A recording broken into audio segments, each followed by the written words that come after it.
Jadi, Nak Rahman selama ini jarang ya kayak gini, tanya Bu Indri yang masih memejamkan mata. Ya, mau gimana lagi Bu? Sejak istriku Halim dulu, dia sudah ogah-ogahan, sahutku dengan sendu. Beliau lantas menoleh ke arahku. Tapi, sekarang kan udah ada ibu toh? Jadi Nak Rahman gak perlu bingung lagi kan? Hihihi, sahutnya tersenyum, sambil mengambil perahu motor itu. Padahal baru saja aku menyelesaikan urusan itu. Tapi anehnya, perahu motor itu malah kembali siaga karena ulah usil Bu Indri itu. Tuh kan Bu, jadi gini lagi. Bu Indri justru tertawa. Bahkan tiba-tiba merubah haluan negara. Ya udah, tunggu apa lagi Nak? Dan ya, malam itu kami pun kembali menghabiskan waktu untuk kesekian kalinya. Beruntung pula malam itu, istriku juga tak berada di rumah. Sehingga kebaikan itu pun berlanjut hingga keesokan paginya. Jujur aku tak mengira jika pada akhirnya aku akan menjalin kebaikan dengan pembantu paruh baya itu. Dan mungkin, kalau bukan karena istriku, aku tak akan mengenal Bu Indri hingga menjalani kisah rumit itu. Semua bermula setahun yang lalu, di mana kehadiran putra kami yang berusia 3 bulan cukup merepotkan istriku kala itu. Memang hal itu menjadi kebahagiaan tak ternilai bagi aku dan istriku Nurul. Tapi bersamaan dengan itu, kami juga mulai kebingungan menghadapi perubahan aktivitas. Pasalnya, yata cuti bersalin istriku sudah habis, dan ia harus segera kembali bekerja di balai desa. Apalagi jabatannya sebagai perangkat desa yang mengurus pembagian hasil panen. Mustahil bagi Nurul istriku untuk beristirahat terlalu lama. Tuntutan pekerjaan yang begitu tinggi, membuat Nurul sering diperintah kepala desa hingga larut malam. Kami menyadari, solusi menitipkan anak ke tetangga hanyalah bersifat sementara. Kami butuh tangan handal yang bisa menjaga putra kami setiap waktu. Dan sebagai solusinya, aku dan istriku akhirnya memasang papan pengumuman di warung kopi untuk mencari pengasuh. Sambil menunggu, terpaksa putra kami dititipkan ke bidan di desa sebelah yang bersedia menerima penitipan. Parenting. Sebulan kemudian, sudah ada beberapa pengasuh yang melamar. Tapi istriku lagi-lagi tak cocok dengan para pelamar yang datang. Para pelamar sebelumnya terkesan canggung, bahkan tak sepenuh hati untuk membersihkan gumoh bayi. Rata-rata dari mereka juga kurang terampil dalam merawat anak. Hingga suatu pagi, kami kedatangan seorang pengasuh berwajah manis. Sebut saja namanya Indriani, atau kami sering memanggilnya Ibu Indri. Dari ceritanya, ia berasal dari sebuah desa di Jawa Tengah. Dan usianya 10 tahun lebih tua dari istriku, yaitu 44 tahun. Pembawanya yang keibuan dan lembut membuat istriku langsung merasa cocok. Bu Indri memang benar-benar berbeda. Senyumnya yang tenang tapi cekatan, membuat auranya terasa hangat. Ia terbiasa mengurus anak-anak di padepokan desa asalnya. Selain itu, Ibu Indri juga bisa menenangkan putra kami yang rewel, atau menangis dalam waktu singkat. Ketika putra kami menangis keras, ia hanya perlu menimangnya sebentar, dan tangis itu pun langsung mereda. Itu adalah keajaiban kecil yang membuat istriku yakin untuk memilihnya. Hanya saja, kalau boleh jujur, aku yang agak keberatan. Ya, bagaimana tidak? Pertama kali bertemu, aku sudah dibuat berkali-kali menelan ludah. Tampilan Bu Indri memang sederhana, tapi perawakan dan lain-lainnya jangan ditanya. Aku bahkan, yang semula hanya fokus pada putraku, justru beralih memperhatikannya. Meskipun pakaian yang dikenakan saat itu sederhana, tapi aku agaknya tak yakin bisa menahan Imron saat berdekatan dengannya. Dua anugerah yang memang lumayan membuatku bakal membayangkan hal-hal yang jauh di luar nalar. Belum lagi dengan cara jalannya yang anggun, menambah nilai lebih bagiku saat memperhatikannya. Dan mungkin dari sanalah timbul pikiran lain. Sekaligus dimulainya kisah baru antara aku dan pembantuku itu. Sebelumnya, sebut saja namaku Rahman, dan saat itu usiaku 37 tahun.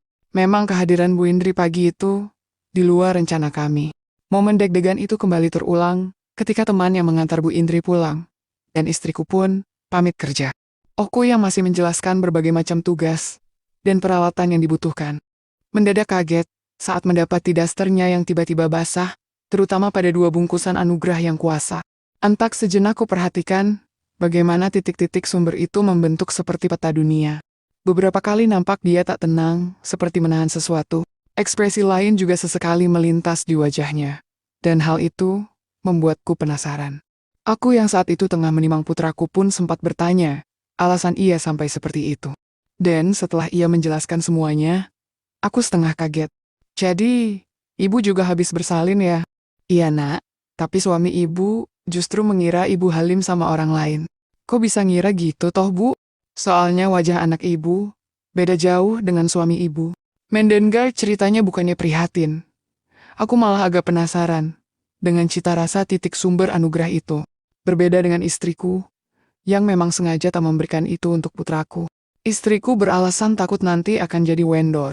Padahal jika kupikir, malah bahaya jika tak difungsikan. Sampai tak lama kemudian, Bu Indri meminta izin untuk memberi titik sumber itu pada putraku. Alisannya, daripada mubazir, lebih baik diberikan pada putraku. Aku pun mengizinkan. Sekaligus penasaran bagaimana penampakan titik sumber yang tumpah ruah itu. Aku pun melangkah mengikuti Bu Indri yang duduk di kursi ruang tamu sambil menimang putraku. Dan tanpa sungkan, ia lantas menyiapkan, dan secara spontan putraku pun menerimanya. Memperhatikan putraku yang begitu antusias, aku pun jadi cenat-cenut sendiri.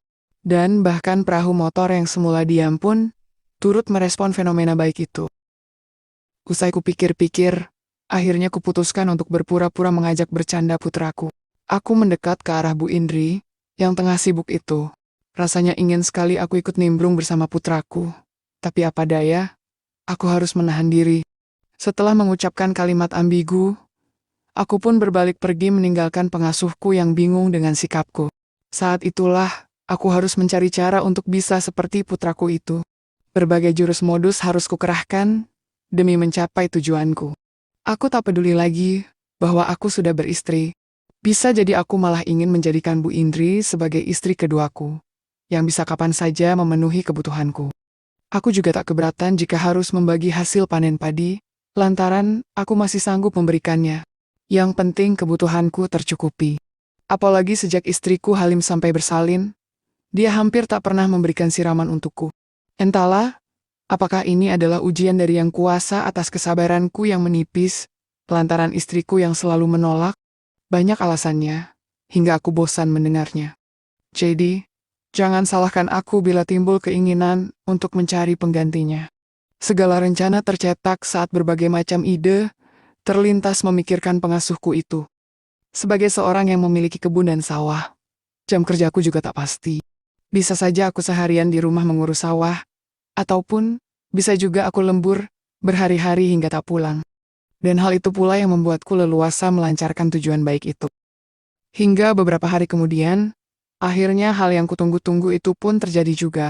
Malam itu kebetulan aku pulang kemalaman, lantaran ada beberapa urusan panen yang harus diselesaikan. Aku terpaksa lembur agar besok pagi, para pekerja bisa bekerja dengan lancar. Setibanya di rumah, aku segera membuka pintu, lalu melangkah menuju dapur. Dan tepat di depan pintu, aku justru terpaku mendapati keindahan di depanku. Nampak Bu Indri sedang mengambil air minum dari tempayan. Tapi, bukan itu yang membuatku terpaku. Melainkan tampilan yang dikenakannya cukup mendebarkan jantungku. Ia sepertinya sengaja mengenakan daster rawang, seolah mempresentasikan lika-liku kehidupan itu. Bahkan aku yakin, jika ia juga tak menggunakan bungkusan anugerah, lantaran mungkin agar mudah memberi sumber pada putraku. Meskipun aku hanya memperhatikannya dari samping, ia sukses membuatku panas dingin. Gelenyar aneh seketika timbul begitu cepat. Dengan ragu aku melangkah ke arahnya. Tapi secara bersamaan, ia hampir terpeleset, lantaran kaget dengan kehadiranku. Beruntung secara spontan aku menangkapnya. Ibu gak apa-apa kan? Gak kok nak, cuma kaget aja kok. Ibu kira siapa tadi? Sahutnya, masih dengan kondisi yang sama. Bahkan sangat dekat. Dan otomatis kami pun berpandangan sejenak. Mama maaf nak, jangan kayak gini toh. Ujarnya berusaha membuang muka. Tapi lantaran pikiranku terlanjur mumet, maka buru-buru kuhaturkan sambutan lain saat itu. Semula Bu Indri berusaha menghalau niat baik itu. Tapi lantaran aku tak ingin kehilangan kesempatan baik. Terus kuhaturkan sambutan, hingga akhirnya ia pun hanyut akan kebaikan itu. Tak ada lagi penoyakan. Bahkan semakin lama, ia justru antusias menerima kebaikan itu. Sayangnya ia sempat tersadar sejenak dan berusaha menjauh. Ih, Nak Rahman, nanti ada Mbak Nurul loh. Kalau nggak ada, kan boleh toh Bu, sahutku sambil tersenyum santai. Bukannya menjawab, ia justru mencubitku dengan gemas. Aku tertawa, lantaran sepertinya ia hanya berpura-pura menoyak kebaikan itu. Kalau berdua, jangan panggil Nak dong Bu, kurang enak didengarnya, kataku sambil membelai Vivi itu. Jadi, Ibu harus panggil apa toh? Jawabnya, malu-malu. Panggil sayang, juga boleh kok Bu. Tawarku membuat Bu Indri tersipu. Tentu saja hal itu membuatku makin gemas. Sampai-sampai kembali kulanjutkan sambutan baik itu. Ih, Nak Rahman, udah Ibu mau istirahat dulu, ucapnya kemudian. Loh, jadi Ibu bermalam di sini ya? Kataku yang kemudian menyepas peyukan itu. Iya Nak, Mbak Nurul tadi telepon, nyuruh Ibu bermalam di sini. Katanya Mbak Nurul lagi dinas ke kota selama 2 hari. Tapi dia kok nggak telepon Rahman sih Bu? Ya, mana Ibu tahu toh Nak, katanya, yang kemudian berlalu, pergi menuju kamarnya. Aku yang masih tak berkedip menatapnya, setengah kaget, ketika dia berbalik tepat di depan pintu kamarnya. Nampak ia tersenyum, seakan memintaku hijrah menyusulnya. Aku tersenyum dalam hati, dan tanpa pikir lagi, aku segera menemui putraku di kamarnya. Kupastikan putraku sudah tidur dulu. Nak, sekarang waktunya ayah ya, kamu kan sudah toh, nanti jangan rewel ya, gumamku sambil menatap putraku. Setelahnya, aku langsung menuju kamar Bu Indri, dan rupanya ketika pintu terbuka, nampak Bu Indri pura-pura kaget dengan kedatanganku. Bahkan ia yang semula duduk di tepi divans, pura-pura mundur menjauh. Loh, Nak Rahman mau apa? Tanyanya basa-basi, tapi tetap tersenyum. Rahman, ada masalah Bu. Sejenak ia terheran. Masalah? Masalah apa toh Nak? Masalah ini loh Bu, sahutku sambil mengambil perahu motor itu. Sontak, ia terbelalak kaget. Walah Nak, sejak kapan toh? Kayak gitu? Sejak tadi sih Bu, cuma tadi, Rahman kurung. Lah, terus sekarang, aku tak menjawab. Dan justru, melangkah ke arahnya. Dan tanpa kukira, ketika perahu sudah berada di layar depan, mendadak Bu Indri mengambil, dan memberi perhatian itu. Oh, sontak aku meyem, lantaran bencana alam tersebut. Sungguh benar-benar, lain daripada lainnya. Bahkan setelah ia rampung tanpa ku minta pun, Bu Indri menyiapkan sajian baiknya. Akhirnya, seluruh perhatian pun kucurahkan. Sampai untuk berbicara pun Bu Indri tak bisa. Belum lagi pada saat perahu motor itu terparkir pada gerbang kehidupan. Ia sempat mengatakan agar aku slowly but sure, lantaran terlalu keteyusan. Aku pun menuruti permintaannya. Dan secara konsisten pun, musibah banjir bandang melanda. Bu Indri pun seperti orang kebingungan, saking kagetnya. Dan barulah kira-kira beberapa waktu kemudian, aku pun tiba pada tujuan mulia. Makasih ya Bu. Akhirnya aku buka puasa juga, ucapku, membuat Ibu Indri urung membuka matanya. Aku tahu beliau bukan anak kecil, yang tak tahu arti buka puasa.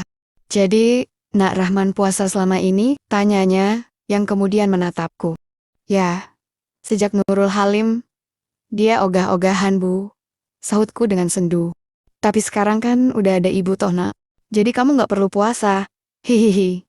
Sahutnya tersenyum padaku. Iya sih Bu, apalagi ibu lebih afdol loh. Ih, Nak Rahman bisa aja. Ibu kan malu, katanya, yang tiba-tiba mengambil perahu motor itu. Oh, padahal baru saja aku sampai pada tujuan bersama. Tapi anehnya, perahu motor itu malah kembali siaga karena ulah usil Bu Indri itu. Tuh kan Bu, jadi gini lagi. Ya udah, lagi toh Nak. Sahutnya yang kembali merubah haluan. Dan ya, malam itu kami pun kembali menghabiskan waktu untuk kesekian kalinya. Beruntung pula malam itu, istriku juga tak berada di rumah. Sehingga kebaikan itu pun berlanjut hingga keesokan paginya. Singkat nih ya, seminggu sejak kejadian itu, aku pun memutuskan untuk menikahi Bu Indri secara siri. Keputusan itu kuambil, lantaran aku nyaman bersamanya. Tentunya tanpa sepengetahuan istriku, tepatnya saat pagi, ketika Nurul sedang bekerja di balai desa. Bu Indri pun tak keberatan dengan keputusanku. Lantaran mungkin, ia juga berharap aku bisa menjadi imamnya. Terutama saat rapat paripurna negara. Pernah suatu ketika, tepatnya pagi hari, saat istriku masih ada di kamarnya, aku diam-diam menemui Bu Indri di dapur yang sedang memasak nasi liwet. Pagi itu rasanya jantungku berdetak secepat mesin. Seperti pria pada umumnya, ketika pagi hari, perahu motor akan siaga dengan sendirinya. Seperti seorang pelari maraton, aku mengambil ancang-ancang dari belakang. Dan, loh, Nak Rahman, kamu kok nggak satset aja ya, Bu? Seiring selesai ucapanku, perahu motor pun melaju melewati samudra biru. Bu Indri pun terkejut sekaligus terbelalak. Tapi lantaran gejolak baik itu lebih mendominasi, maka rasa takut pun hilang. Entah kebetulan atau lupa, segitiga bermuda itu pun tak kutemukan pula. Sehingga aku pun tak perlu repot-repot dan tinggal satset saja. Seketika seruan kebaikan pun berpadu dalam melodi syahdu. Aku berusaha membawa suasana lebih ceria dan bermakna. Kendati demikian, aku tak bisa berlama-lama. Apalagi Nurul istriku juga belum berangkat ke balai desa.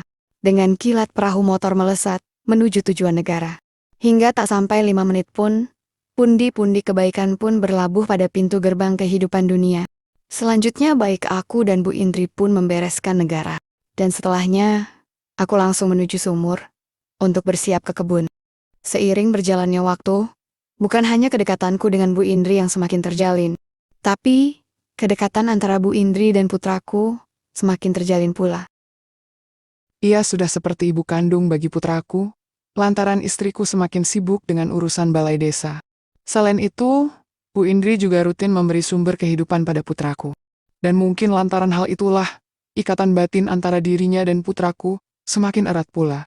Kukira, keakrabanku dengan Bu Indri akan selamanya berjalan kucing-kucingan seperti itu. Tapi rupanya takdir berkata lain. Suatu malam, aku dan istriku bertengkar hebat. Lenteren saat itu, aku menemukan pesan mesra di ponsel Nurul saat ia tertidur. Saat itu juga aku membangunkannya dan meminta penjelasan terkait isi pesan itu. Pertengkaran pun semakin menjadi. Bahkan tanpa rasa bersalah, Nurul menginginkan perceraian saat itu juga. Aku yang ikut tersulut emosi, akhirnya mengabulkan permintaan itu.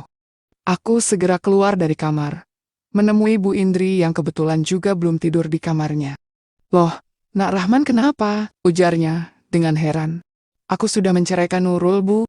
Memangnya aku nggak tahu kelakuannya di luar sana? Masih mending aku selingkuh, tapi ku nikahi. Daripada dia biasa obral sana-sini dengan kepala desa, sama perangkat lainnya.